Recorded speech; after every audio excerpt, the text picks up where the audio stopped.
और लोकेंद्र भाई और सभी सम्मानित जिन्होंने ये कार्यक्रम किया, आयोजक और संयोजकों का हमारा बहुत बहुत धन्यवाद कि आप लोगों ने ये 12 वर्ष तक इस कार्यक्रम को जो चलाया है, ये अपने आप में एक बहुत ही अच्छा कार्यक्रम है। इससे पता लगता है कि ये परिवार हमेशा से अपने बड़ों का सम्मान करता है और ऐसा ही होना चाहिए।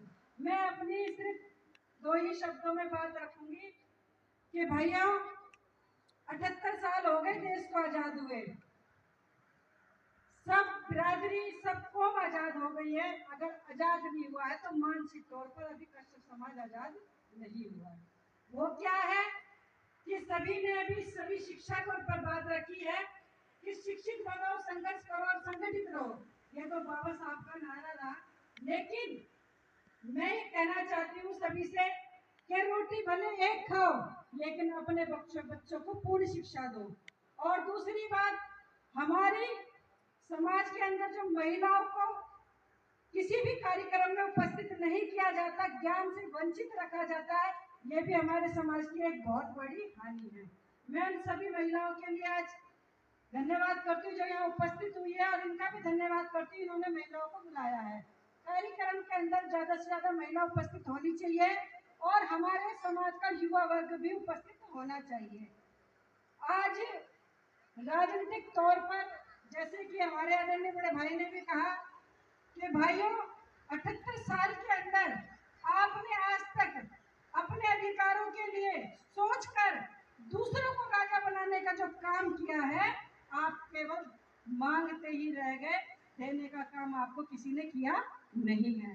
मैं सिर्फ ये कहना चाहती हूँ राजनीतिक तौर पर कि आप लोग, जैसे भाई रवि ने भी बात रखी थी कि हमें जो कोचिंग खोलने के लिए 10-10 रुपए चाहिए। भाइयों, राजनीति की एक ऐसी मास्टर चाबी है जो सब समस्याओं का अक्सर काम करती है। आप दूसरों को विधायक और सांसद बनाने के बाद में अपनी डिमांड जो रखते हैं, अगर मैं आप लोगों से एक बात बोलूं, अगर आप अपने विधायक और सांसद बना लें तो क्या आपको किसी से मांगने की जरूरत पड़ेगी? नहीं पड़ेगी, क्योंकि जो नौकरियां आप दूसरे विधायकों से मांगते हैं, जो संस्थाएं जो अपने गुरु और महर्षि कश्यप की मूर्ति लगाने के लिए स्थान मांगते हैं, अगर ये काम आपके खुद के विधायक बन जाए तो ये काम आसान हो जाएगा कि नहीं हो जाएगा? हो जाएगा।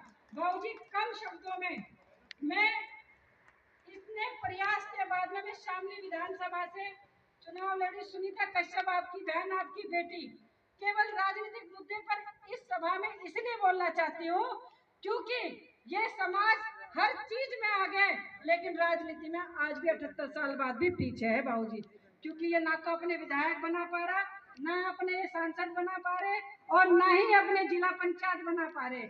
जितने भी संगठनों की बात अभी हमारे आदरणीय बड़े भाई ने रखी, मैं सभी संगठनों से अपील करती हूँ और प्रार्थना भी करती हूँ कि मेरे भाइयों, ये एक ही जगह से लोगों को इकट्ठा कर करके अलग अलग संगठनों के माध्यम से इन्हें परेशान ना करें। आप एक पार्टी को समर्थन देकर, जबकि पूरे पश्चिम उत्तर प्रदेश और भारत के अंदर केवल कश्यप समाज की एक पार्टी काम कर रही है, वो है सर्वजन लोक शक्ति पार्टी, जिसके राष्ट्रीय अध्यक्ष माननीय ओमपाल कश्यप जी आप लोगों के बीच उपस्थित हैं।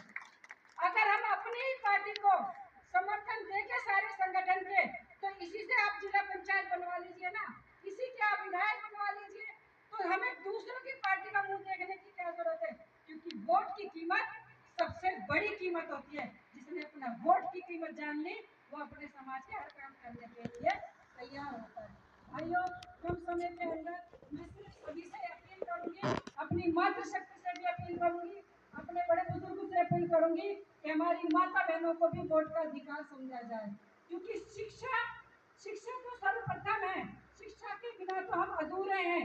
हम अपने निजी स्वार्थ को छोड़कर अपने बच्चों को पूर्ण शिक्षा देने का काम करें और महिलाओं को भी बराबरी का स्थान देने का काम करें, तभी हमारा देश, हमारा समाज आगे बढ़ेगा।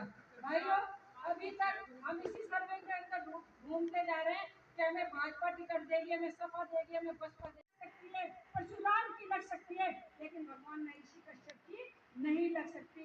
इससे बड़ी हमारे लिए शर्मनाक कोई बात नहीं हो सकती। अगर हम आज भी अपने अधिकारों की लड़ाई लड़ने के लिए मैदान में नहीं आएंगे, अपने सम्मान की लड़ाई नहीं लड़ेंगे, तो क्या हमें देश में सम्मान मिल जाएगा बाबूजी? नहीं मिल सकता। जिनकी जाति और जिनके महापुरुषों का सम्मान होता है, उन्हीं के देश में राज होता है बाबूजी। जिनका राज, अगर आप लोगों को राज चाहिए तो अपने राज के लिए, अपने समाज के अधिकार की लड़ाई लड़ने के लिए आपको राजनीतिक तौर पर मैदान में आना पड़ेगा। 2022 में मैंने शामली विधानसभा से चुनाव लड़ा। मैं इस बात पर कोई ऐसी बात नहीं कहना चाहूंगी। अगर वही वोट जो आपने शामली विधानसभा या अन्य सीटों पर जो हमारे भाई और अपने समाज के व्यक्तियों को सांसद विधायक विधानसभा में और लोकसभा में पहुंचा कर दम लेंगे, ये हमारा वादा है।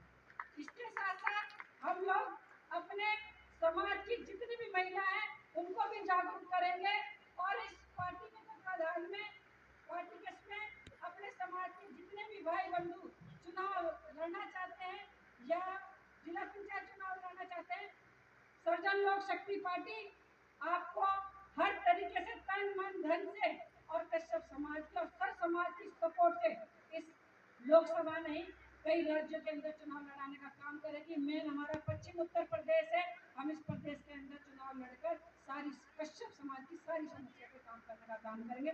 जय हिंद, जय भारत, जय गणेश।